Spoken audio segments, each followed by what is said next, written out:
Hey everybody, it's Reverend Deadlypudding. Welcome back to another episode of Let's Play Dark Souls.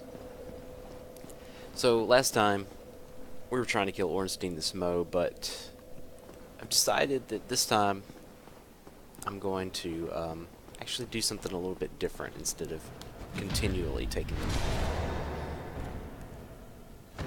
So, I've changed up my armor a little bit, and I did put a couple levels onto my character. Just a couple, really. To kind of give me a little bit more, what do you call it? A little bit more,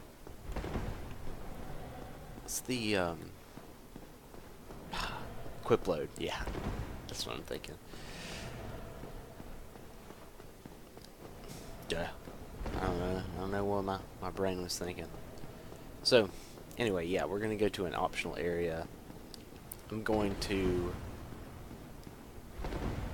mainly go through there and get souls, because I wanted to sort of farm souls, but I can go into an optional area and do that, essentially, and therefore I can show off the optional area.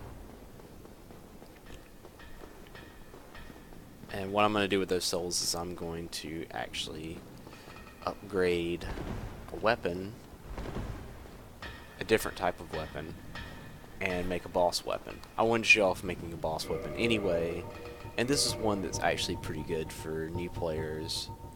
Damn.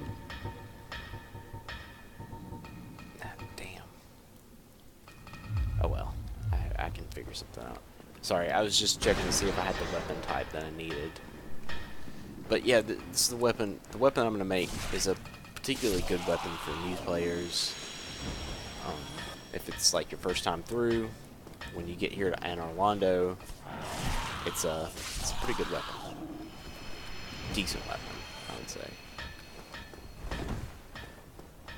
It's not like gonna win you any PvP battles, but it's pretty decent for PvE.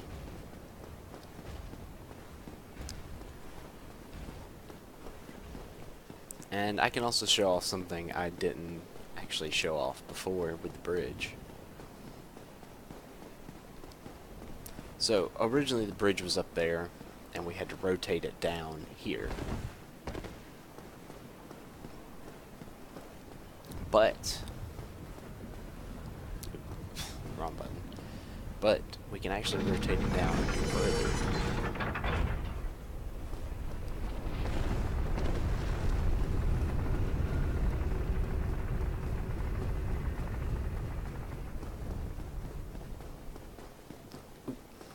I don't know what I got stuck on there, that was weird. And now we can see that there's a bonfire in here, and an item. Now, I actually came in here in an earlier recording attempt, and lit the bonfire. I'm not going to talk about that, though. So, we'll pick up the Ring of the Sun's Firstborn. Just had to make sure I said that right. There's a nice little statue in there. We'll come back to this room later. I'm not even going to bother resting at that bonfire. Now, I didn't have to move the bridge down. I mainly did it just to show off that bonfire. Where we're actually going is we're going back up here, where the room with all the painting guardians. I went in this room earlier to pick up an armor set, but there's actually more to this room than previously mentioned. Okay, I kind of took that on the chin. Really shouldn't have.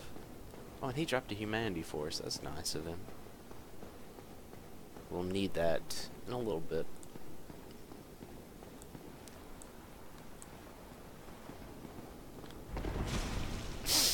That didn't kill him?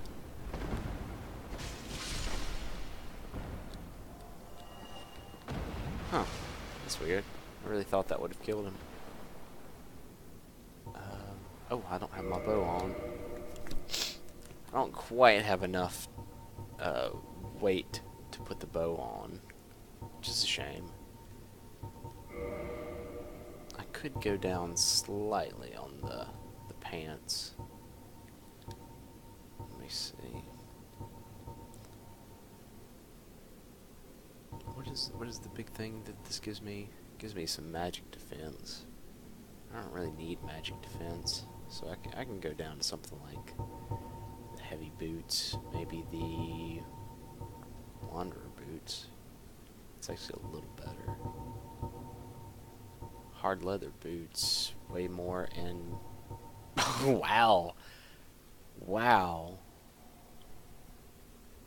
Okay, well there's a little tip for you. If you have the blood-stained skirt, don't wear the hard leather boots instead. That is something else. I actually did not know that comparison there. Wow.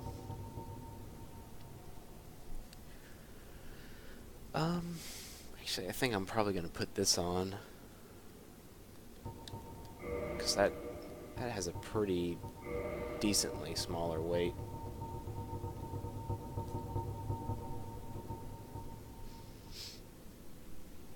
And yeah, I want to use the longbow rather than the short bow. Okay, that's good. Gonna pull these guys one by one. So even though the other two dudes moved, they're just inspecting the sound. They're actually not going to attack me.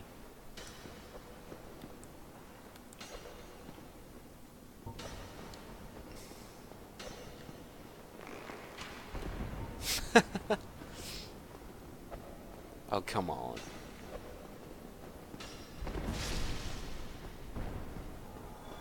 That's what he gets. Oh, what did he drop? What did he drop? Maybe his weapon? Ah, just throwing knives. That's lame. These guys have a weapon that I don't particularly want to use. I mean, I don't want the weapon to use it. What am I doing? I just want the weapon to kind of show it off a little. It's a kind of weird weapon. At least I felt it was weird.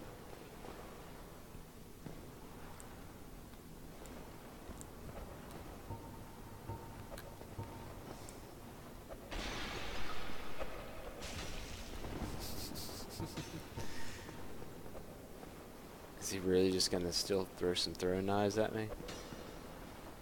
Come on. There you go. Good boy. Okay. There's only one more guy over there that I need to pull. That's not to say that he's the last guy over there. I can't remember.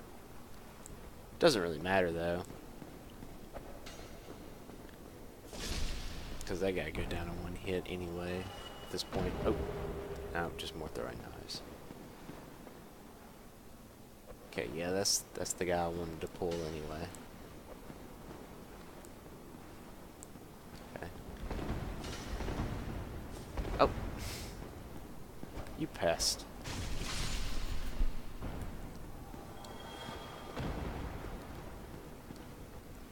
Okay. Now, definitely want to pull these guys. I don't think I did last time. I think I kind of just raw dogged it in here. But, I'm going to take a little bit of precaution this time. I don't particularly have to, but I just want to. It makes me feel better.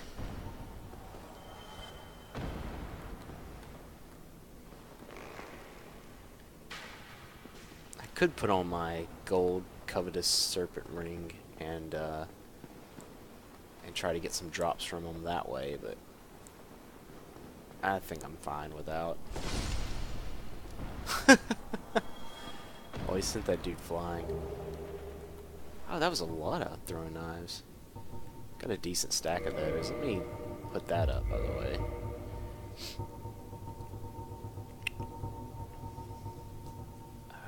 I might actually need that later, so I'll put that there.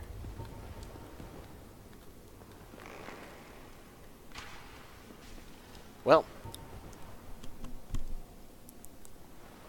should have mentioned the well, it doesn't really matter.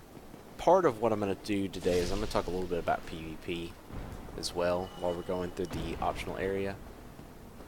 I haven't really touched on the multiplayer much in the game, and so I kind of want to talk about that a little bit, primarily focusing on PvP and what little bit of understanding of the metagame that I have, and some other little things like that. So, yeah, there's this giant painting in here, and you know that that's got something to do with things. This is why I went back to the Undead Asylum earlier. One of the reasons is to pick up the Peculiar Doll. Without it, we can't do this.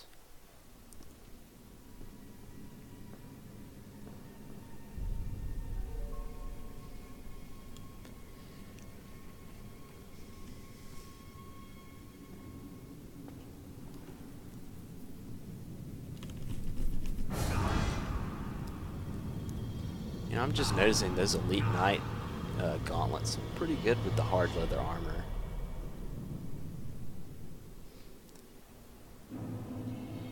And now we're in the painted world of Ariamis. As you can see, the bridge is broken behind us. Yes, you will die if you try to step off that bridge. That is not an exit. So this is one of the primary optional areas of the game. There's a lot of interesting things here. Nothing particularly useful, but just some things that I do want to participate with. So, yeah, I'm definitely going to rest at the bonfire here. I think if I died here, it's going to kick me back to this bonfire even if I don't rest, though. So, just some kind of basic hollows out here at first. Let me get rid of them. Really? Let me get rid of them and start talking about some PvP. So I played some PvP in the game. I've made a few characters on Xbox here and there that were, I don't know, decent. I mean, I didn't really look too much into the builds of the game, so I'm not too sure what's really like the most viable stuff and everything. I just kind of played casually, really, and I don't play mini games casually, but I was kind of just played the PvP in this casually. That doesn't mean I didn't keep up with the metagame in some ways, you know. I know a few bits here and there, you know. Most of the players kept their levels around 120, and there was a lot of preciseness into the builds that I'm not really particular on, you know. These guys are assholes, by the way. They drop a poison cloud when they die. Yeah, so I don't really know too much about the whole metagame of Dark Souls. There's a few things here and there. I know about setup parries. I know about... I don't know. I don't really know much, honestly. I never got into, like, organized duels, really, is what I'm trying to get at, you know, so I didn't learn a lot of the really, you know, cool tricks here and there. I actually just recently heard about toggle escaping, which I had no knowledge of beforehand at all. And toggle escaping is essentially, the way I understand it, and this could be wrong, but toggle escaping is essentially, if you get stunned from a hit, you can swap your weapon, and it's some kind of like weird bug with the game that recovers you faster from it. Yeah, I just stood there and took that. Oh, took that one too. Okay, that's kind of, well, I was a little bit just standing around. But I did play PvP, at least in some form or fashion, and I wanted to talk a little bit about, you know, the competitiveness of Dark Souls PvP. This doesn't have anything to do with the new game. I haven't played Dark Souls 2 yet. I'm waiting for the PC release, which comes out a little bit later this month. Anyway, though, this is just about Dark Souls PvP and the competitiveness of it. Now, some people probably don't hold this opinion, but then again, I don't really know the majority opinion. Like I said, I didn't really delve deeply into the metagame of Dark Souls. Just, you know, some kind of like basics here and there with the metagame. Not really a full-on study of it. But my understanding of the game's PvP and just in general some of the unfortunate mechanics of how PvP in Dark Souls works really does not make it a competitive game. Now, I know that is kind of, like I said, something that probably a lot of people don't necessarily agree with, because there's a lot of big fans of PvP, but it's not a competitive game. Partly, oh, that was a bad thing. That was also bad. Partly,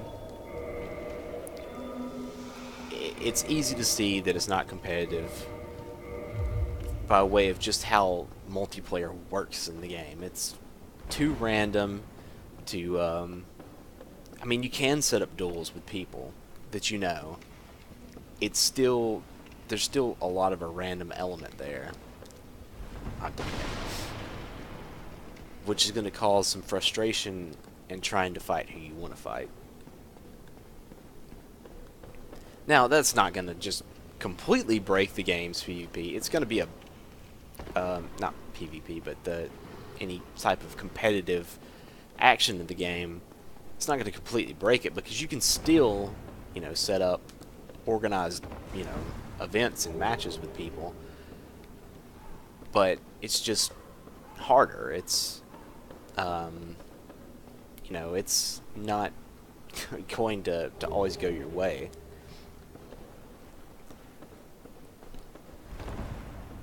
Now, you know, the DLC did some things to try to mitigate that. I'm not going down there just yet, by the way. DLC did some things to try to mitigate that, like they put in the arena thing, but it's still random. It's still not something you can particularly pick and choose who you want to play against. And that's fine. You know, that works for this game, because everything's sort of, you know, a specific type of challenge. And if you can get invaded randomly by people, you know, that kind of adds a sort of random challenge element to it, which I think is good for the game, certainly. Let's see if I want to go up there just yet. No, I'll hold off on going up there. There's actually, this, I will go up here first, because just remember the item that's up here is a very important item when it comes to PvP, and since I'm talking about PvP, I might as well grab it. Man, those things have a lot more health than I thought they did. Oh good, it died. So, oh gosh, I'm gonna walk down here. So, the randomness of the, you know, of fighting someone in PvP isn't the be-all, end-all, necessarily, of PvP in the game. It's just a big hurdle, you know? You can get around the hurdle. What I think is really the big, you know, kick in the rear end, the big stopping point for making PvP very competitive in Dark Souls is just simply the nature of the game.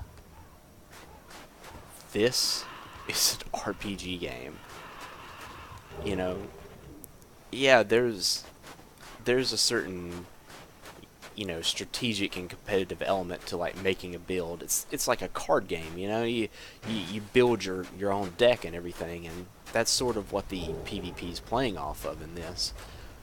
But that doesn't necessarily mean that it makes it a particularly competitive game.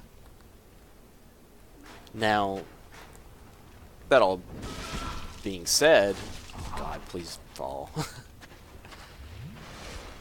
That all being said, you know, there is definitely an element to that sort of build mechanic to where there are a lot of viable builds in PvP. I've seen a lot of really neat videos of people doing some kind of weird stuff in PvP that you wouldn't necessarily think would work, but they were able to make it work. And that's not necessarily to say too that those that every build is viable, but it's to say that some are that you don't necessarily expect to be.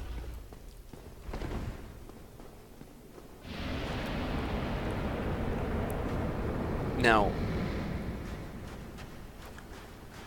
though the action RPG thing, that whole element doesn't just play into this whole what I'm saying with the builds and everything. That's for the most part fine, and you know, not every build is going to be viable, but there are a lot that can be viable.